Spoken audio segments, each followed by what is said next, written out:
Welcome to Penrose Learning, where we make understanding easy. In this video, I will show how to fix a Toyota Corolla door handle. First, you will need to remove the door panel. Begin by locating and removing the 2 screws in the armrest and 1 screw behind the door pull. Next, carefully pry off the trim pieces surrounding the inner door handle and the power window switch. Use a plastic trim removal tool to gently release the door panel clips, working your way around the perimeter. This careful approach prevents damage to the panel or paint.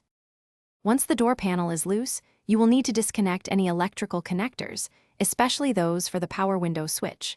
Then, carefully detach the 2 linkage rods that connect to the inner door handle assembly. One rod typically operates the latch, and the other is for the lock. With the handle exposed, thoroughly inspect it for any visible cracks, broken plastic pieces, or signs of wear that might be causing the malfunction. This step is crucial for accurate diagnosis. After identifying the issue, you can proceed with replacing the handle. Typically, 2 10mm bolts secure the handle assembly to the door frame. Remove these bolts to free the old handle. Carefully position the new handle into place, ensuring it aligns correctly with the mounting holes. Then, reattach the 2 linkage rods, making sure they snap securely into their respective clips on the new handle. Double-check these connections for proper function before proceeding.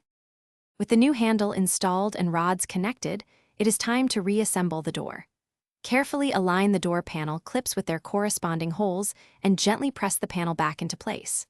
Reinstall the 3 screws you removed earlier, 2 in the armrest and 1 in the door pull. Before fully tightening everything, test both the inner and outer door handles to ensure they operate smoothly. Also, confirm that the power windows and door locks are working correctly. Thanks for watching. If this was helpful, leave a like and consider subscribing. See you next time.